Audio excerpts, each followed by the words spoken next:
반갑습니다, 새나 친구들. 오늘도 말씀 앞에 나온 여러분들을 예수님의 이름으로 축복합니다. 여러분과 말씀을 나눌 최성규 목사입니다. 빌드업이란 단어를 많이 들어보셨을 텐데요. 주로 축구와 관련된 분야에서 사용되었지만 요즘은 그 쓰임이 넓어지고 있습니다. 빌드업이란 무엇일까요? 간략하게 설명하면 최종적인 결과를 위해 단계를 쌓아가는 과정을 말합니다.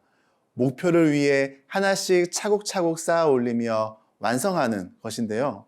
우리가 묵상하고 있는 에스더서는 이스라엘 백성을 향한 하나님의 일하심을 놀라울 만큼 세밀하게 찾아볼 수 있는데요.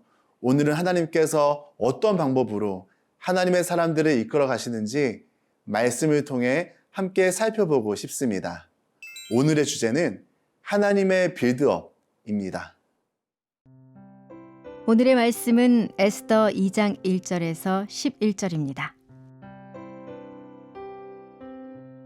그 후 아하수에로 왕은 분노가 가라앉자 와스디와 와스디가 한 일과 와스디에 대해 취한 조치를 기억했습니다.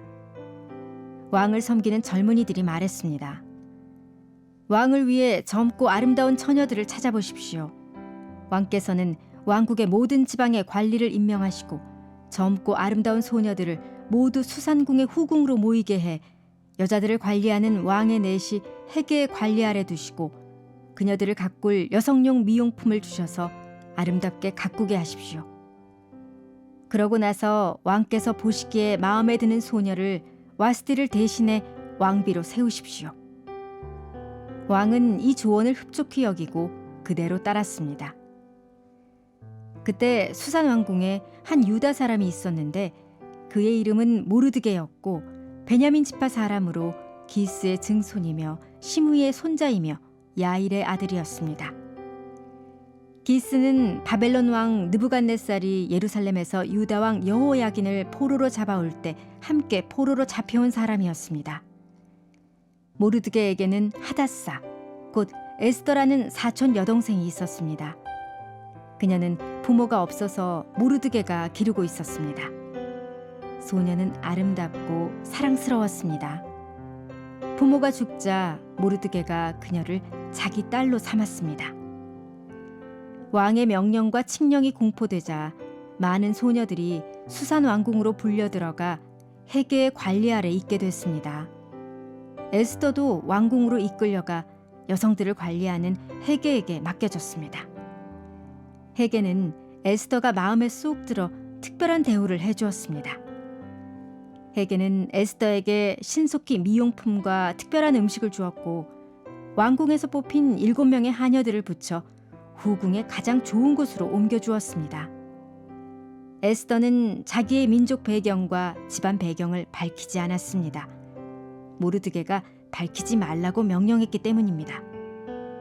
모르드게는 에스더가 잘 있는지 무슨 일은 없는지 알아보려고 날마다 후궁 뜰 앞을 거닐었습니다.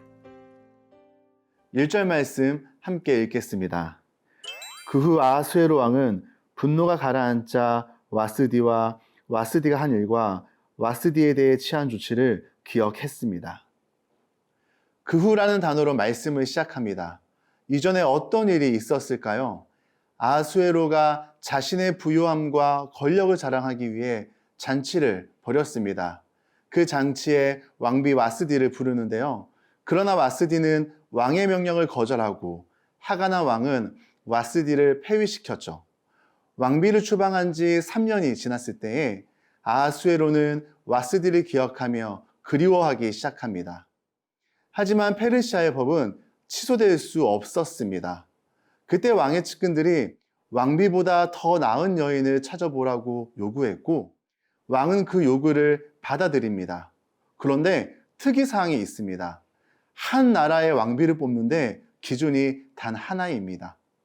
인도부터 에티오피아까지 127개의 지방을 다스리는 엄청난 힘을 가진 제국의 왕비인데 조건은 딱 하나, 아름다운 처녀입니다.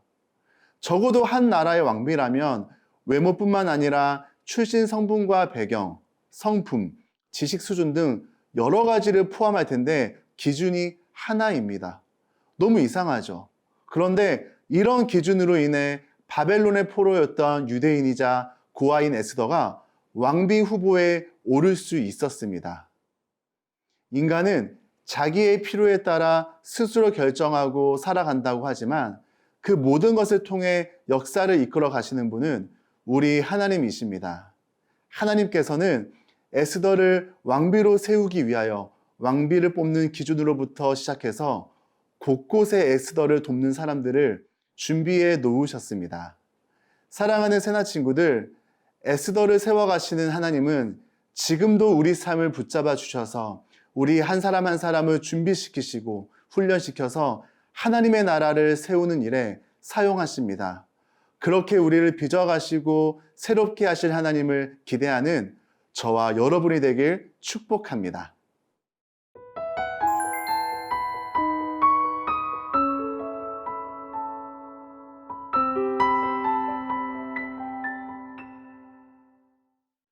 오 절 말씀 함께 읽겠습니다. 그때 수산 왕궁에 한 유다 사람이 있었는데 그의 이름은 모르드게였고 베냐민 지파 사람으로 기스의 증손이며 시므이의 손자이며 야일의 아들이었습니다. 모르드게가 본격적으로 등장합니다. 모르드게는 예루살렘으로 귀환하지 않고 페르시아 땅에 거주하는 유대인인데요.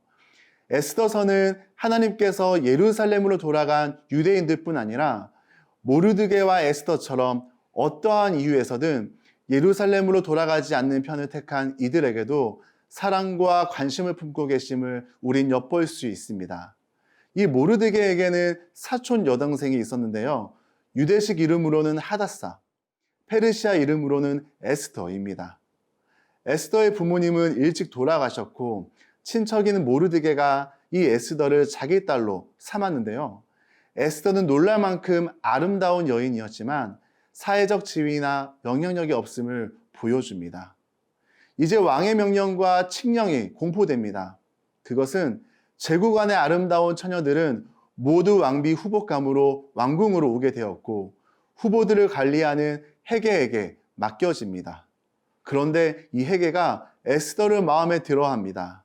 헤게는 에스더의 필요를 채우며 여러 가지 혜택을 누리게 했습니다. 이러한 일들은 오늘을 살아가는 우리에게 무엇을 알려줄까요?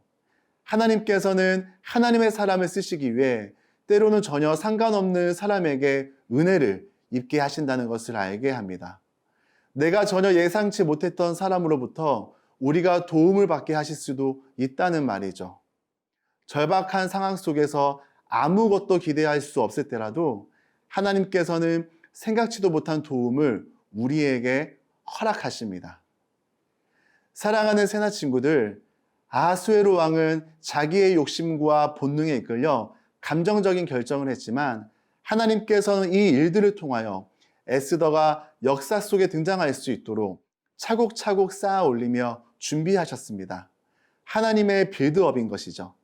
그런데 이 빌드업은 에스더의 이야기로 끝나지 않고 오늘을 살아가는 우리에게도 동일하게 이어집니다. 우리 각자가 처한 상황들이 다르고 어려움은 다르지만 하나님께서 우리의 삶을 주관하시고 이끄신다는 사실을 기억하며 그 놀라우신 하나님을 기대하는 우리 새나 친구들이 되길 축복합니다. 하나님 아버지, 우리 인생에 우연은 없으며 크고 작은 모든 일들이 하나님의 손에 있음을 고백합니다. 우리를 위해 준비하시며 은혜를 베푸시고 인도하시는 하나님을 기대하며 살아가도록 도와주세요. 예수님의 이름으로 기도드립니다. 아멘.